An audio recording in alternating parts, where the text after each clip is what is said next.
it again. It's PNG Newsletter. I'm back with the legendary Michael TurToe Stewart, author of the book The Rise of the Street General and Autobiography. So we're going to pick back up where we left off.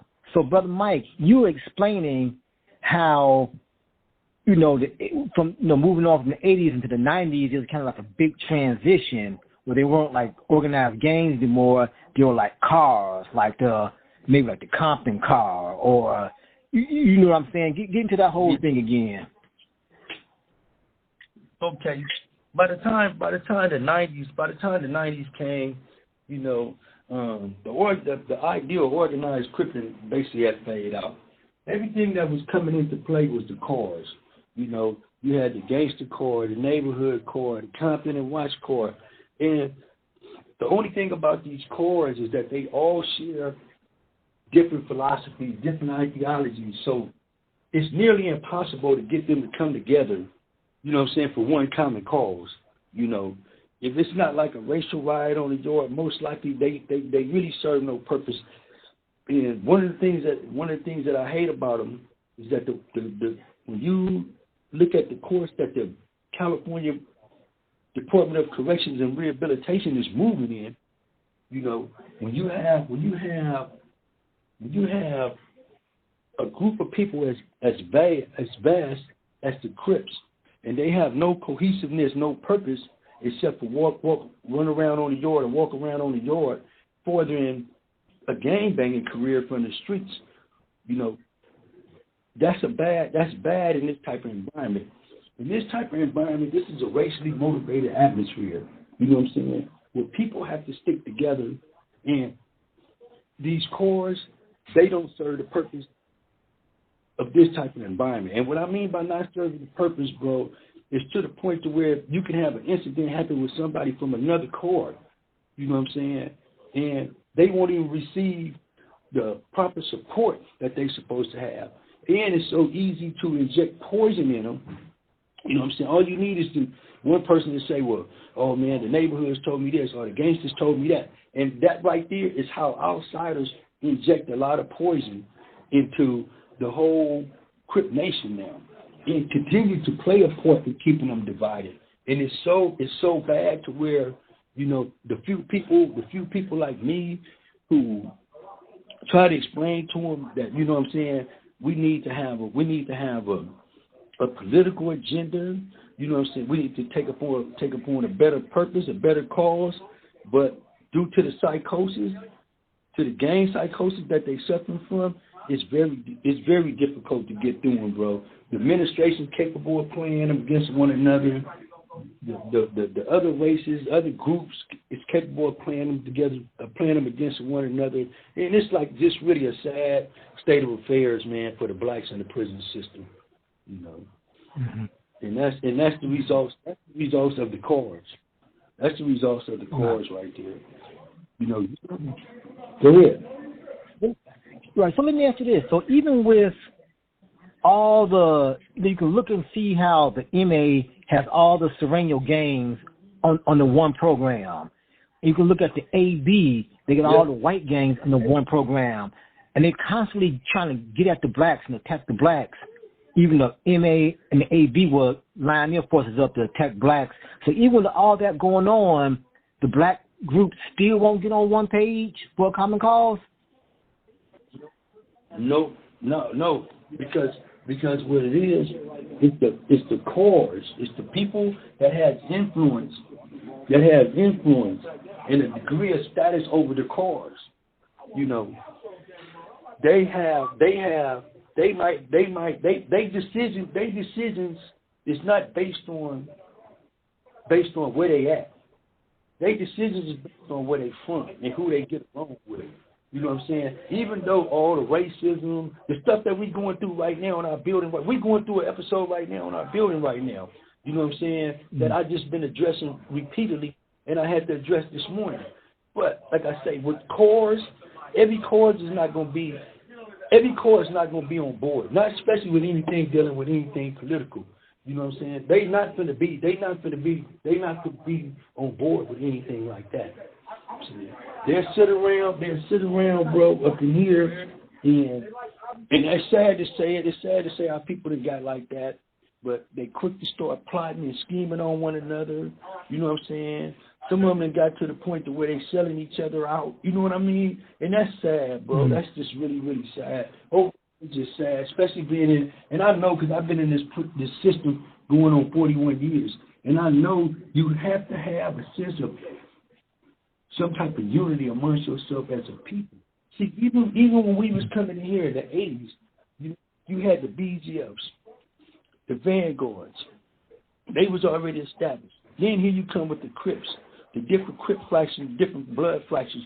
But the thing about all that was everybody had a sense of political and cultural consciousness. You know what I'm saying? And that was the key thing that kept everybody together. Even though we had different entities and we was moving separately, we knew that we had certain purposes that we shared. You know what I'm saying? And with these young people in the chorus, you can't express no political ideals to them.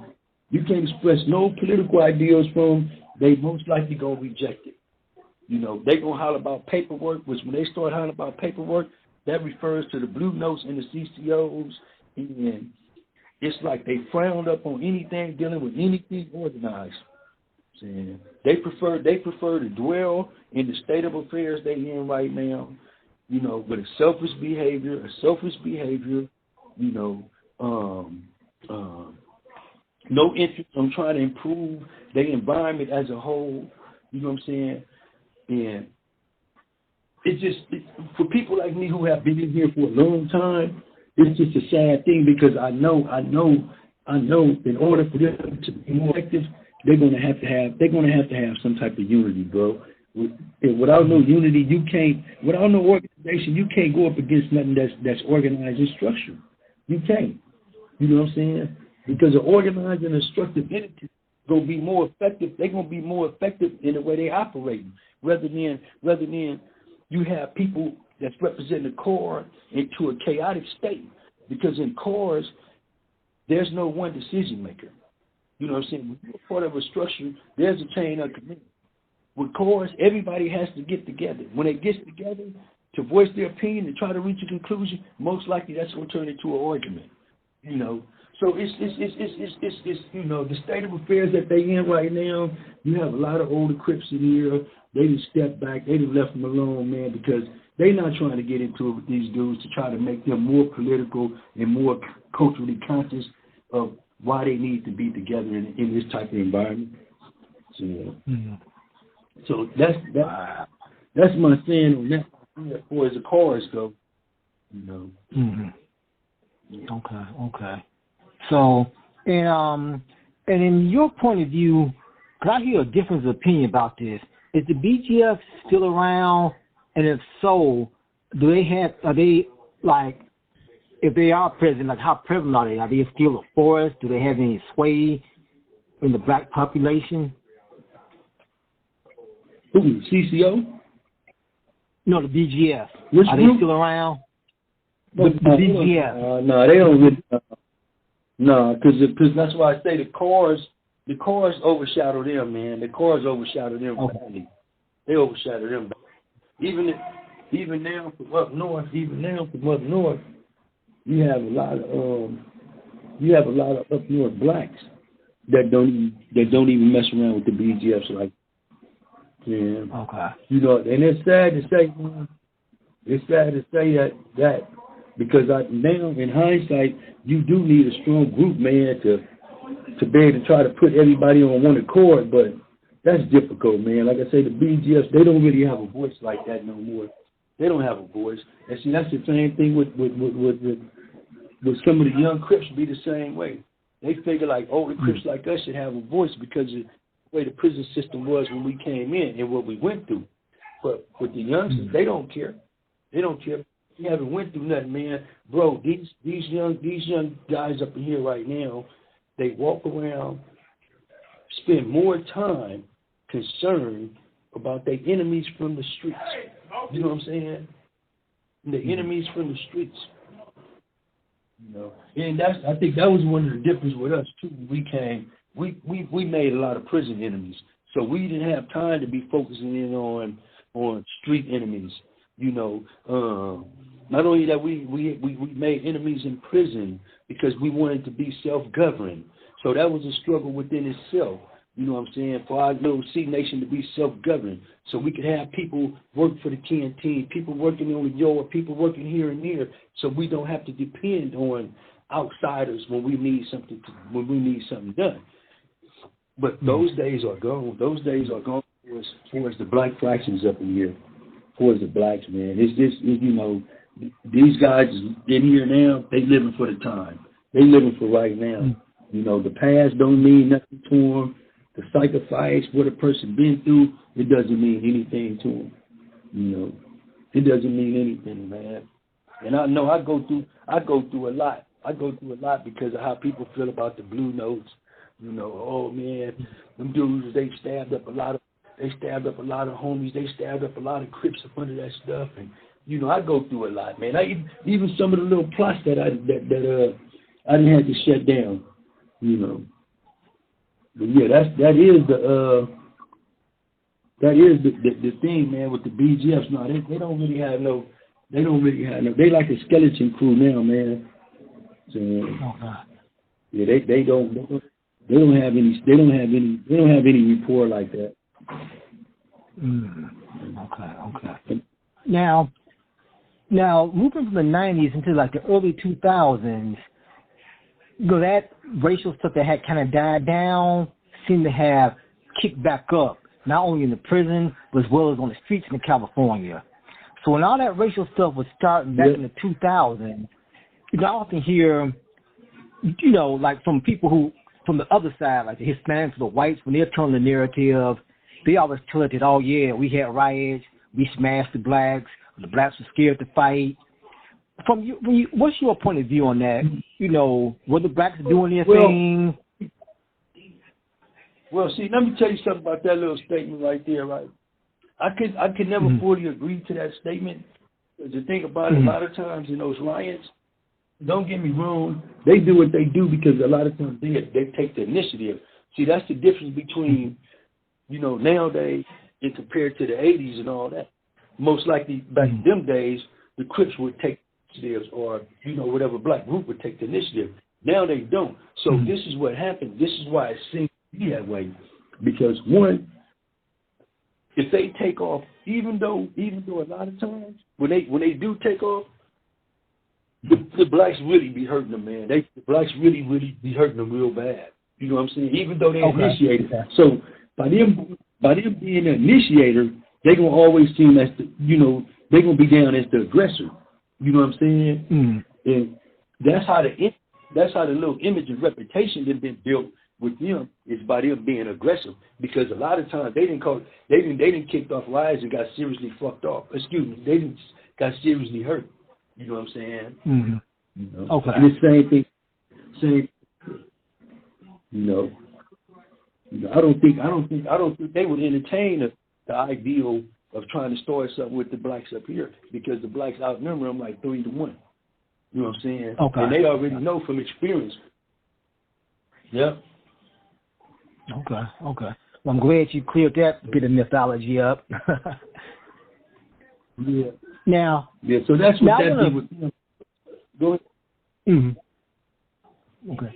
Okay. No, I was just saying that I'm glad you cleared that bit of mythology up, you know, because that's been floating around a lot on some of these channels. Yeah, I know it. Now, yeah. Now, I want to go back a little bit because I was thinking about this last night. Last night we talked a lot about the BGF fighting in the MA, the Crips fighting the Southern Mexicans, but I want to touch on how much was fact fighting when you came in the 80s was going on between the BGF and the ABs and the Crips and the white population. Well, when I first came to the system, let's say this was around the time when I would assume that I wouldn't assume, I would know that the whites they was pretty much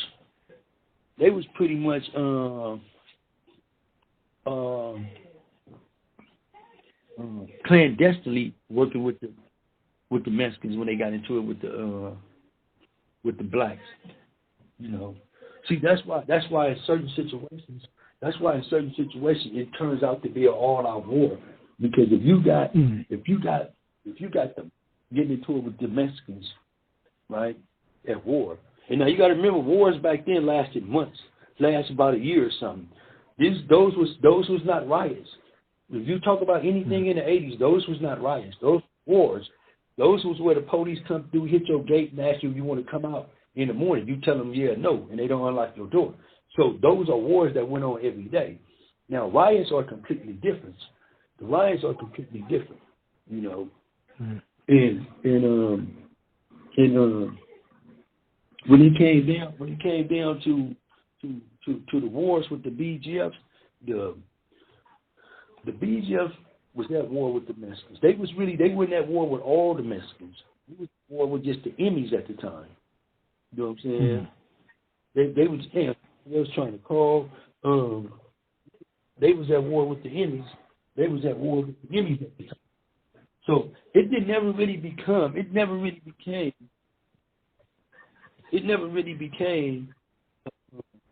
an all-out big war like that until the Crips and the Emmys went to war. When the Crips and the Emmys went to war, there was so many Crips there to where the Emmys they had to insist that all Southern Mexicans get involved in the war, and that was the first time I think in their history that they had, you know what I'm saying, mandated an action like that. So. Okay.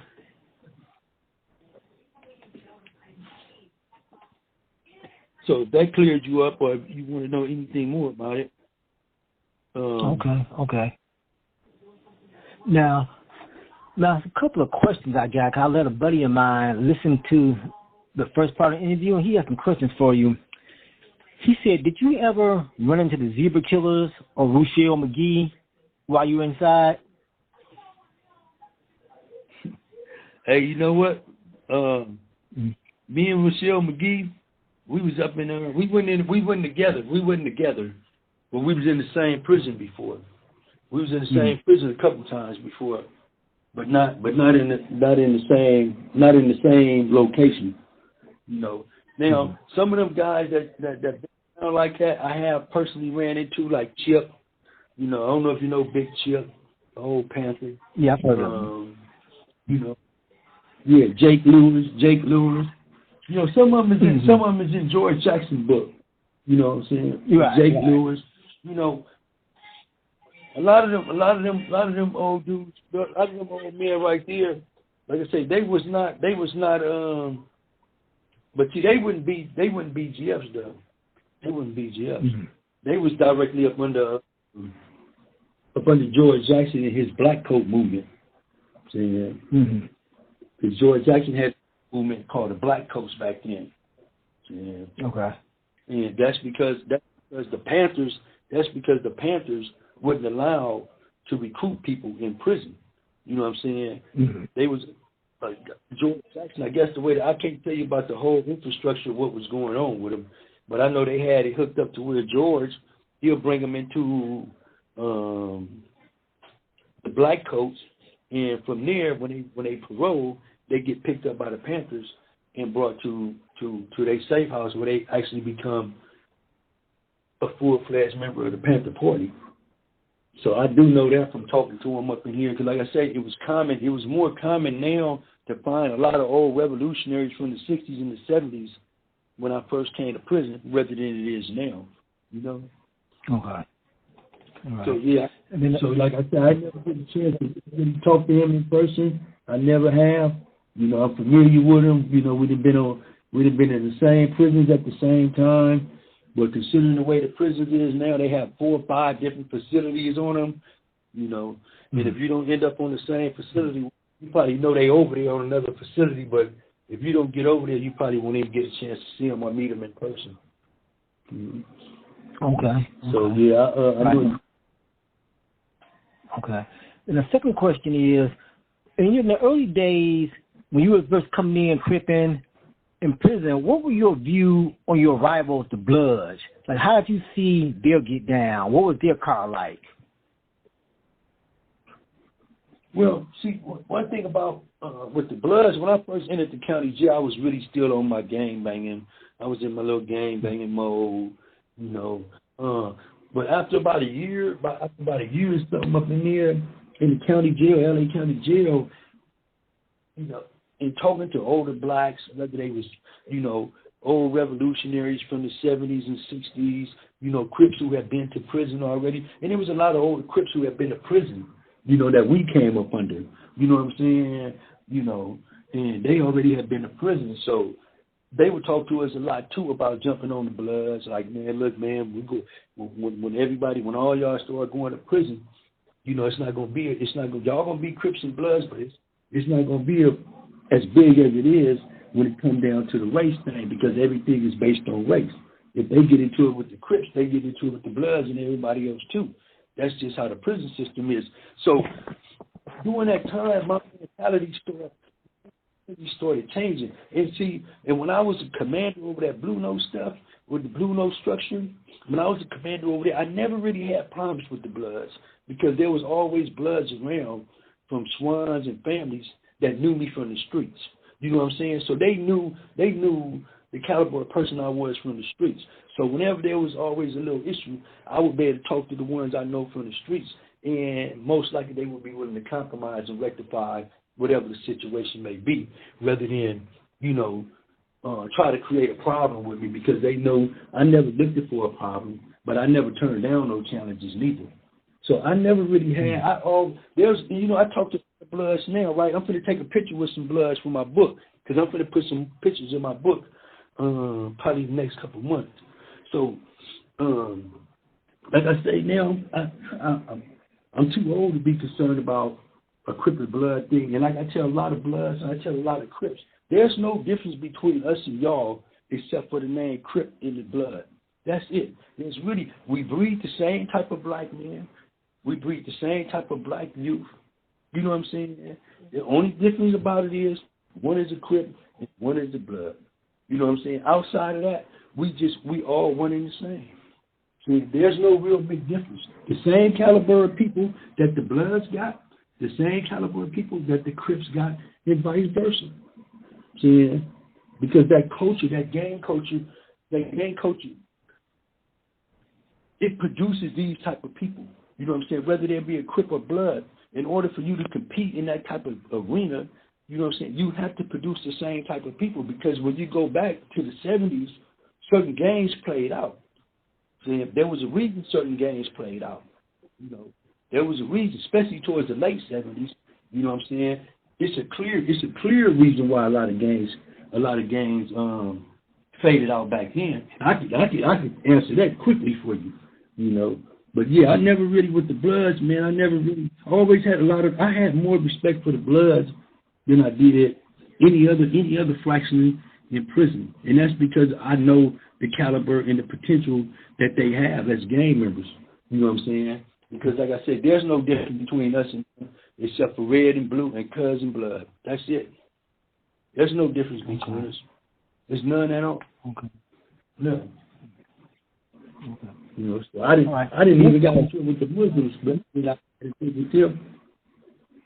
Right. Okay. So I don't know. Go ahead. Okay. All right.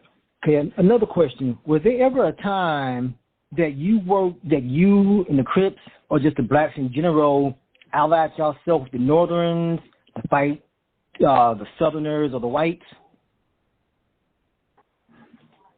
Now, we'll see. One thing about us as Crips, we really didn't too much get involved in that, because you have to understand the Northern Mexicans, they really wasn't allies of the Crips. They was really allies of the BGFs.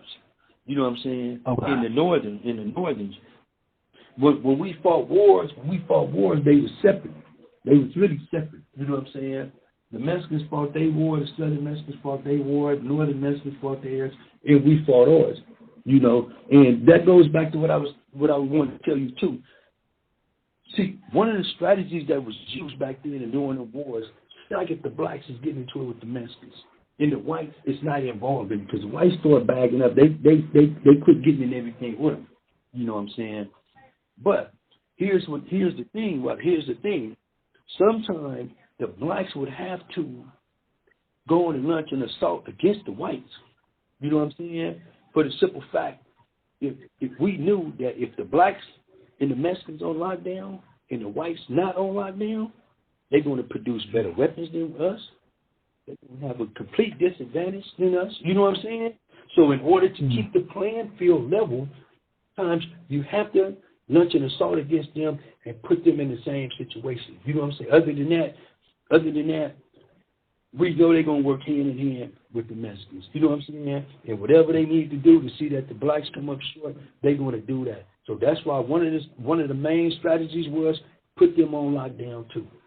Saying that way we ain't got to worry about no having no advantage. Okay. Yeah. All right. So. Yeah, that's it. Go ahead. No. So I was going to say, so today, looking at the AZ first came in and looking at things today, would you say prison's more of a toxic environment now or then? Oh, it's more now, man. I would say more now because back then, like I said, a lot of issues could be addressed early. You know what I'm saying? But issues now they'll linger to where before you know it, the blacks then found themselves at a complete disadvantage nowadays. At a complete disadvantage. Yeah, and that's just that's the way. Yeah, that's just the way things is now, man. You know, they don't really want to. And that's probably why people get the impression too about the Mexicans like that, because you be having blacks don't want to speak up. Oh man, that's just unnecessary problems.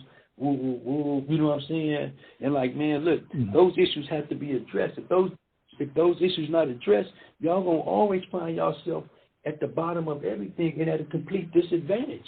You know what I'm saying? You got with a meeting? Yeah. No, I'm doing the interview. I'm doing the interview. Yeah. So that's the thing with them. You know what I'm saying? You will find yourself at a complete disadvantage. You know, and that's what didn't happen now. Let's just say, for instance, there's a big issue in our building right now because of the staff playing and displaying so much preferential and favoritism towards the Mexicans in our building, because predominantly it's nothing but Mexicans and blacks in here, which the blacks outnumber them, you know, probably closer 2-1. But the police in here, they all showing favoritism basically towards the Mexicans. So that's been an issue up in here, and I've been firmly addressing the issue, you know, and just told one of them today and yesterday. You know, here it is, 2021. We in here still struggling for equality. You know what I'm saying? And our fundamental civil rights. And they're like, why would you say that? I say for the simple fact that we can't get a sale move done, but another race can. You know what I'm saying? You know, we got to wait to come out last for our work assignment. We have to wait till another race to come out. And then we come out after them because of they shot callers or whatever y'all might have going on. You know what I'm saying? So it's really, really bad. But these are issues that get bigger because the blacks don't address them. And that's why I had to step up and address the issues that's going on in this building right now. And some blacks mad and the police mad. And just like I told the black police, bro, how you going to get upset at me because I want my people to be treated equal like everybody else? You know what I'm saying? You know, but see, one thing about the blacks, it's hard to get them together as a whole. A lot of times they have to be forced in to standing together, man. You know, they have to literally be forced to stand together, and a lot of times they have to be attacked by another race to stand together. Other than that, they'll find all the reasons in the world on why they won't need to be, you know what I'm saying, associating themselves or interacting or having no concern about the next black man in prison. Mm-hmm.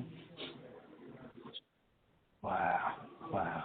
Okay. I got one more question about the past. Then the next part of this interview is going to focus on your transformation and just be more about you, the person.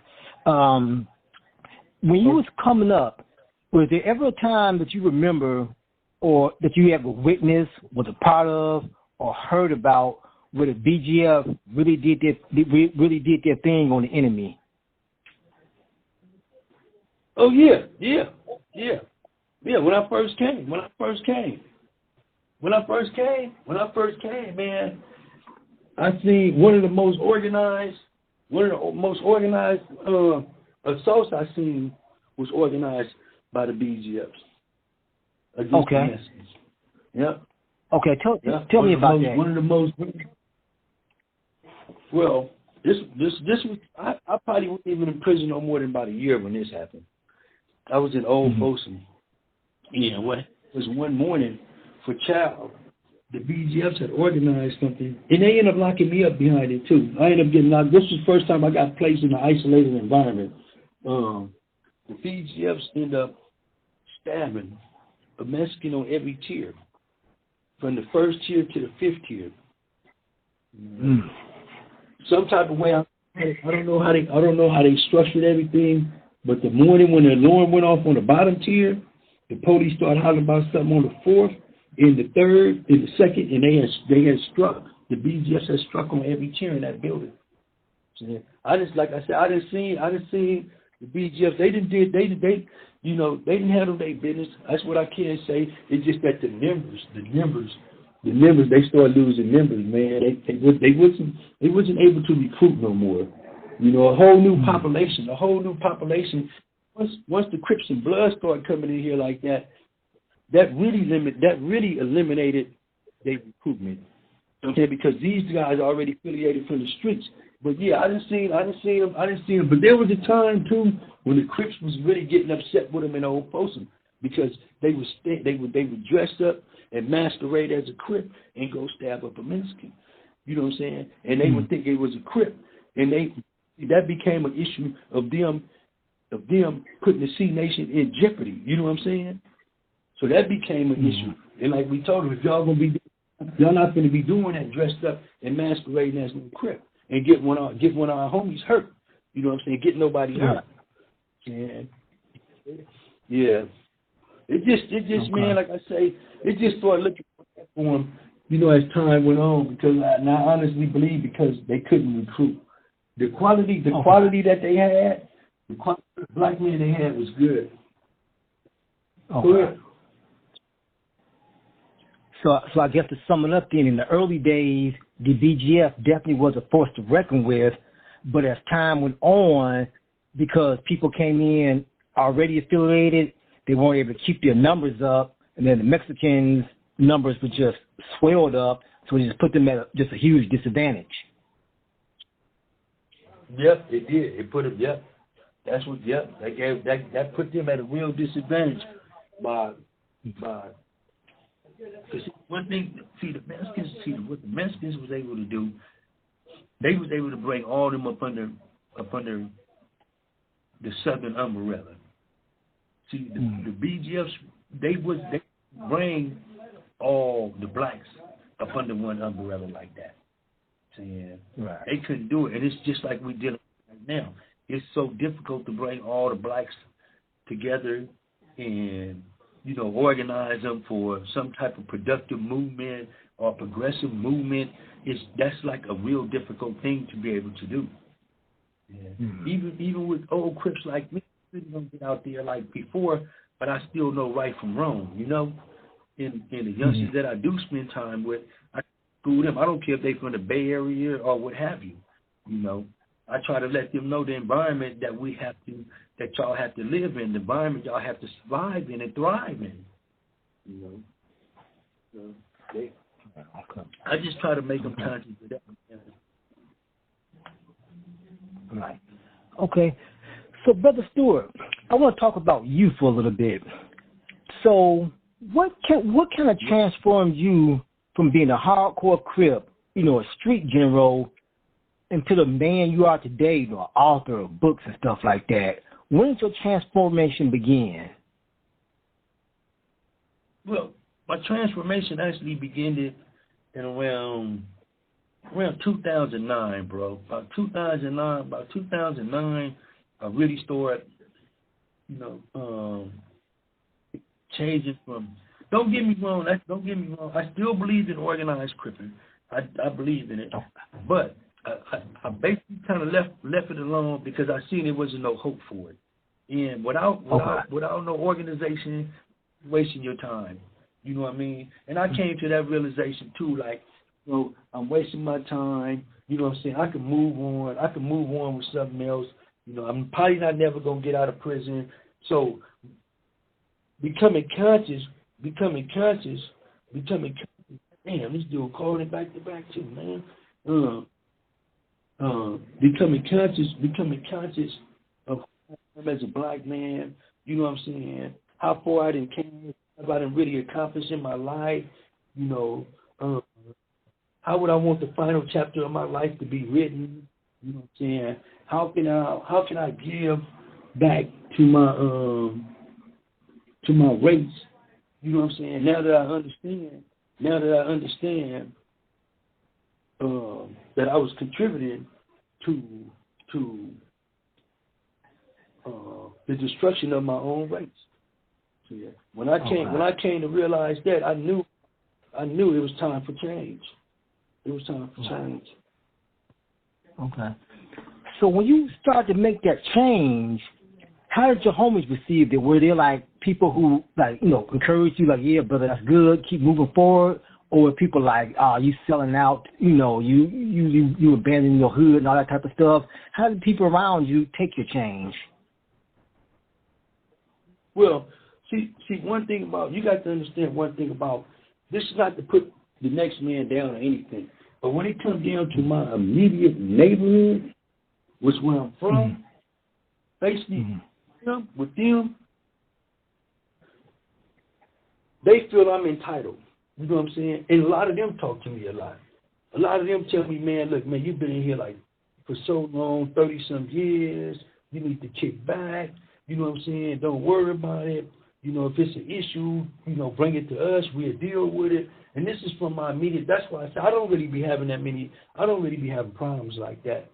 You know what I'm saying? Because as long as I have them around, like I say, I holler at them. I try to give them the right guidance. You know, I let them know the course that I'm on, and I let them know, man, I would like to be a real Messiah. You know what I'm saying? And I would like to be able to just bring some type of cohesiveness, you know, amongst the Crips and Bloods. I would really like to play a part because I know now on the damage that has been done. I know the damage that has been done to our race. I know it. And I know we had the potential to be better than what we are. We had the potential to make a better contribution than we are doing, you know. And I like I say, with my homies, like I tell them, you know, a lot of the gang activity, I'm all right on. Y'all do what y'all do. You know, if it's some old guys sticking their nose in something, y'all need to know something, come talk to me about it, you know. But other than that, whatever y'all got going on, y'all just go and do whatever y'all got going on. I got to focus on getting out of prison. You know, I'm trying to get my book out. I'm trying to put myself in a position where I have a platform to speak. You know what I'm saying? Because I would like to speak about about something I've been writing on called gang facts. And I would really love to be able to start sharing my gang facts, man, and start getting people to understand how we got to where we got to today. You know what I'm saying? How all this stuff was put into play for us to devalue another black man or another black woman's life. Saying, and it's really interesting on how I got it broke down. It's very interesting, Michael. Okay. So, you know, because like I say, when you look at this, when you sit back, man, and you really analyze and come to understand your whole career, as I call it, as a gang member, what you've been through, you know, and then you take that, and you look at that, then you turn around and you look at, and this is what a lot of gang members don't look at. You look at your race of people in this country as a whole, you know, and then you start coming to the realization, man, like, you know, my people been struggling for a long time in this country. You know, we started off at the worst disadvantage in anybody, at the bottom of the slave ship. You know, and all throughout our existence in this new world, we have struggled. Our people have struggled. You know what I'm saying? To make this country a better country, not only for the blacks, but for anybody that's oppressed in this country. You know, and when you start coming to understand that, and you start sitting back, well, okay, now this has been going on. What did I do? You know what I'm saying? What was my contribution to my people? Now that I understand how far we have struggled in this country, what have I contributed? You know what I'm saying?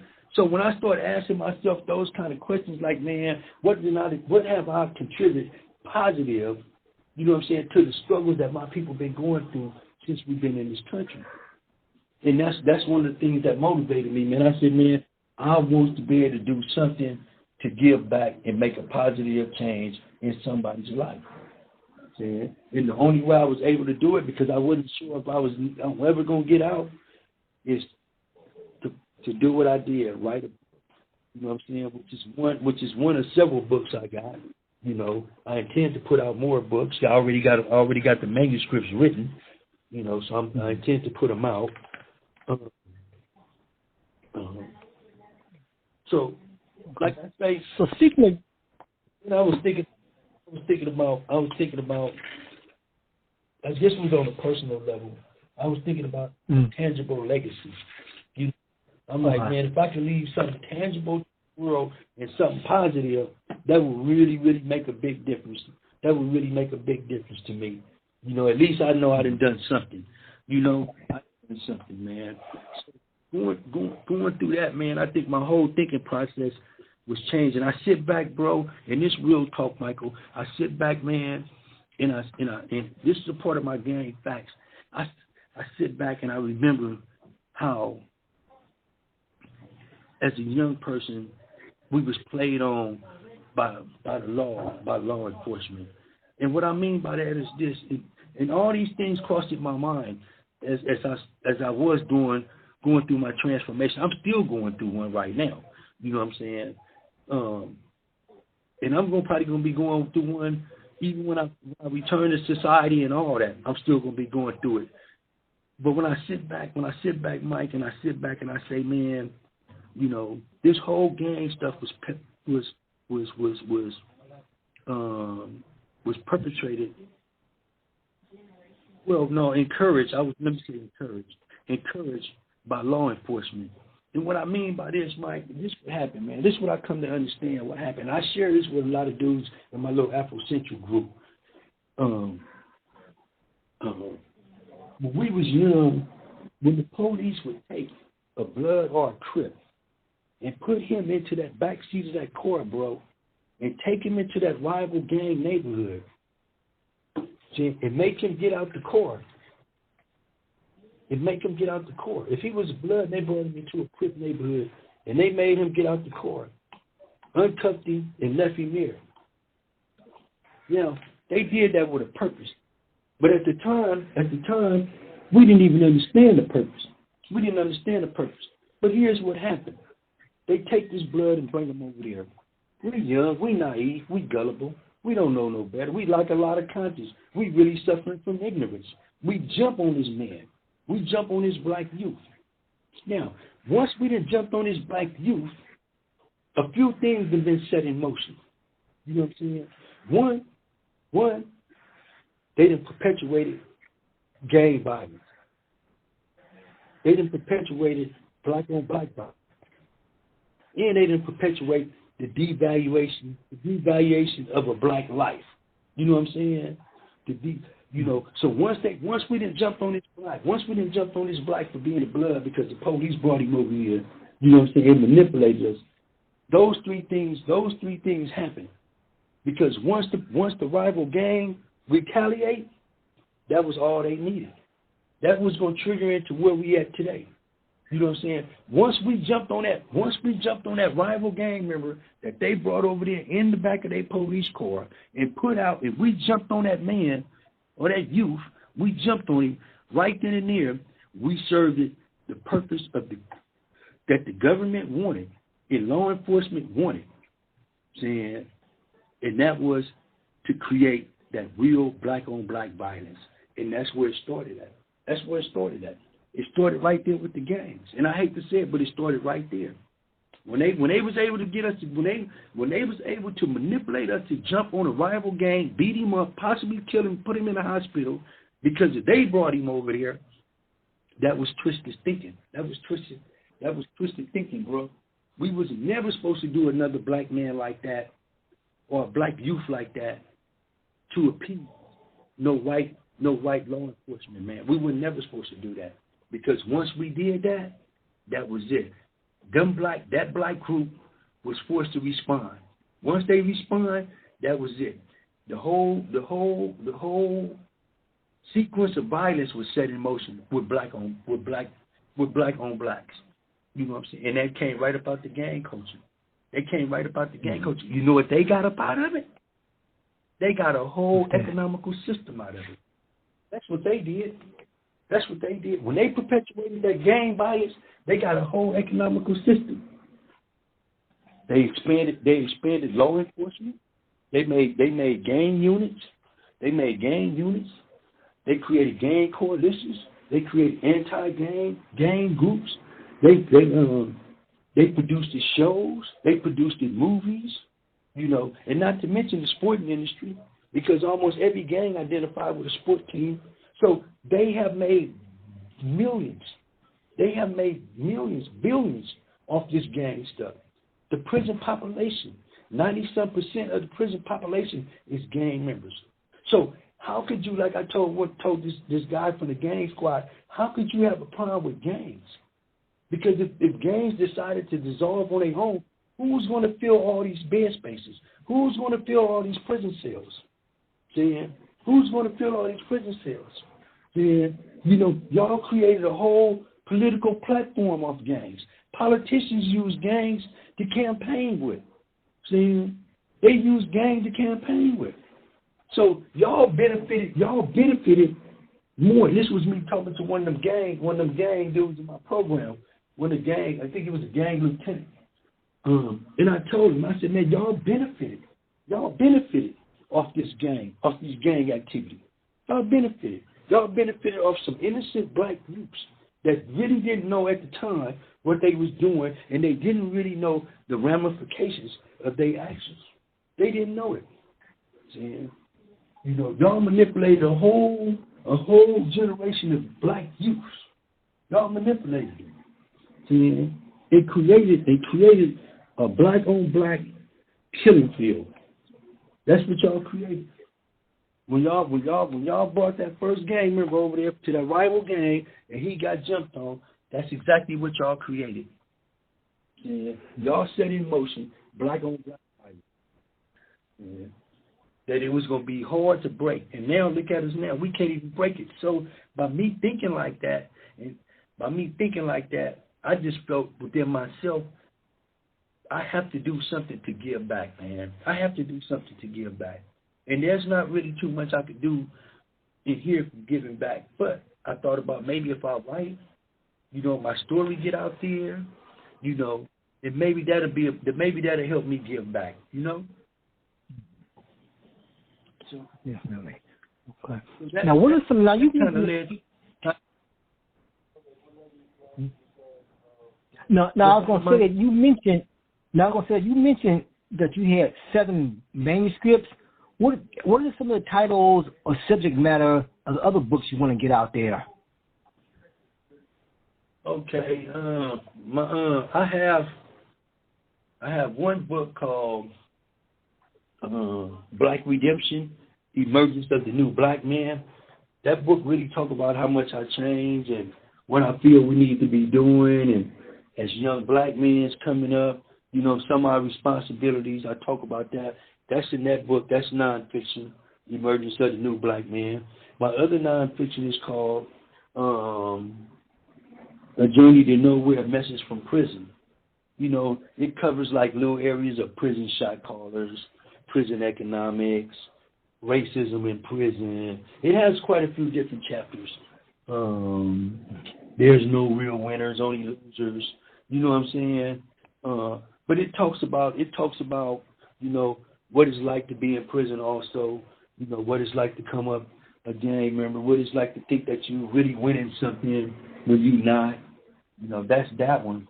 And I have the other one, it's nonfiction, it's called Social Contamination, a Raw Look at Reality. That one covers a lot about how people join, you know, even law enforcement, particular groups, you know, and sometimes they join groups, or even like the military or the law enforcement with good intentions and economics. But it's like any other gang, you know. It's like any other gang. You know, you have to stick to that code. You're going to have to stick to that code. You know, and by doing it in a social contamination, it shows how people get contaminated, especially black folks get contaminated, because they get contaminated through trying to fit in, you know, through trying to fit in. And, you know, I go in there and I talk about, you know, race relations, economical imbalance, you know, and then my last one is the one that's out right now, The Rise of a Street General, and Autobiography. That's my 4 non-fictions. My other ones is fictions. They like urban novels. And I'm not in no rush to do nothing with the urban novels right now. I really would like to get all my non-fiction out. Yeah. Yeah. Okay. So when do you think, what's the next one that you think that's going to be out? Well, I would like to put out one around early next year, but I don't think I'm gonna deal with the same publishing company, Mike. Because my cousin put up all that money, and we got together and put up that money. We paid like $3,500 to have that book published, you know. Mm-hmm. And we look at it now with the promotion. Most of the promotion I done did by myself. You know what I'm saying? They did one press release, but I don't even think it was a press release. You know, and that was going through Page Publishing.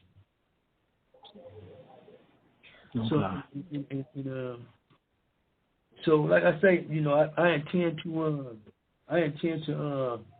put out. I would like to put out 2 next year. You know, one in the first, between the first to the 6th month of the first year, of the first of next year, and then one from the 7th to the 12th month of the lower half of the year. You know, I would like to be able to put out 2 a year. You know, so hopefully I can. Hopefully I'll be able to do it. You know, but yeah, that's you know, Mike. I don't know if I answered, you know, a lot of things like you wanted, you know, or the answers you was looking for. But like I say, you can always ask me anything, man. I'm gonna answer it, and if you feel that answer wasn't clear enough, I'll answer it again. You know, I don't have any problems with none of that, man. Oh no, you answered my questions again, son. I gotta get used to doing little interviews. You know, that's something I ain't got used to yet. Oh no, you a natural, bro. You a natural. You did real well. Yeah. Yeah. Oh, okay. Well, I know just try to talk like talking about. Go ahead. No, I was gonna say, I know it's like about 17 more minutes until you gotta go to program because it's almost 7 o'clock. So I know you gotta get ready to program. So I just wanted to say, first of all, thank you so much for, you know, when I sent you that letter, actually taking the time to read it and then writing back. I was so delighted when I got the letter in the mail. So I appreciate that, and I definitely appreciate you know, you taking the time to do this interview with me and, you know, go back in your memory bank and answer all the questions I had. Cause I know I had like a million questions. So I really appreciate your time.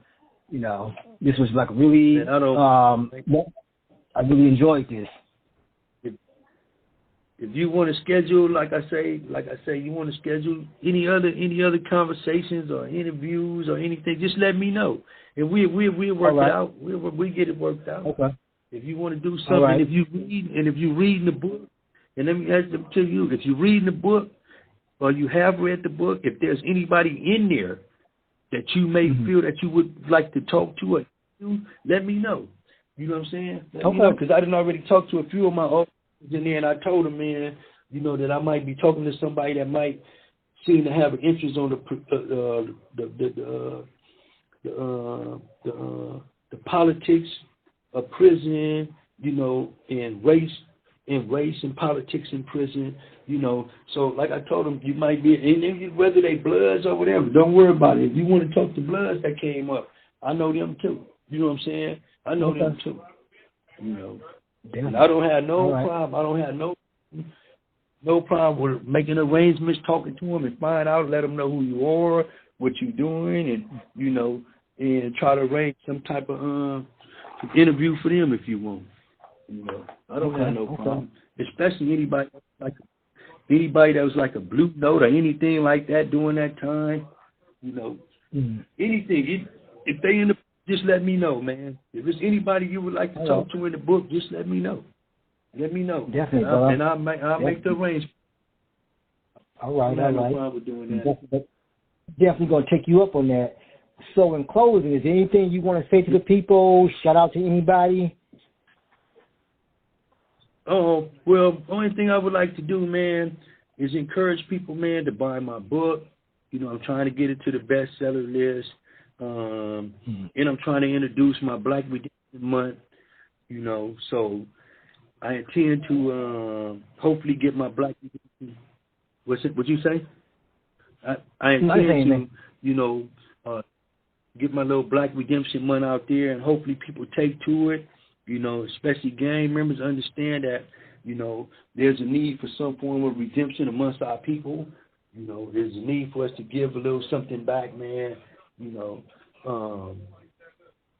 it might not be much. Some people might not be much. They might not be in a position to do much, but just to be able to go and help at a charity event, you know, just to go post up, man. When our Black women and Black men is just standing up for a good cause and need security there. You know, I wish we'd get to the point to where we could be there for them. You know, and that's what I would like to encourage, man. I hope later on, man, in time, anybody that hear this interview start following me on my Instagram, Street General 9. You know, other than that, Mike, I appreciate talking to you, man. I enjoyed talking to you. I was really surprised that you took the time to write me. There's no way I wouldn't have responded, bro. There's no way. Anybody that got the time to write me, I'm most definitely responding, bro. Saying, I'm most definitely responding. Yeah, much respect. So I appreciate that, man. Okay. I appreciate you getting me out to be heard. You know. Oh yeah, my pleasure all the way. Yeah, so okay, you bro. Take care of you. All right. You know. You too, brother. And I'll be in touch, definitely. Okay. Yeah. So take care of yourself, and remember, man.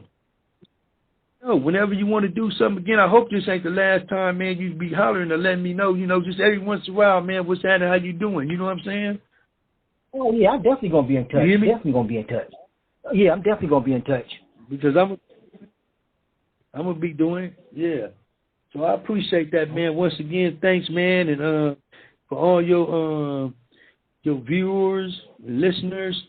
You know, I would appreciate, you know, if they go buy my book, The Rise of a Street General, an Autobiography by Michael TurToe Stewart, Amazon Books and Barnes and Nobles, and even at some of the Barnes and Noble stores.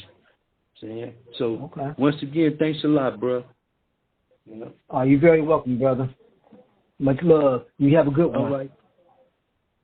All right, bro. All right, you too, man. Let me go and get on out, all right?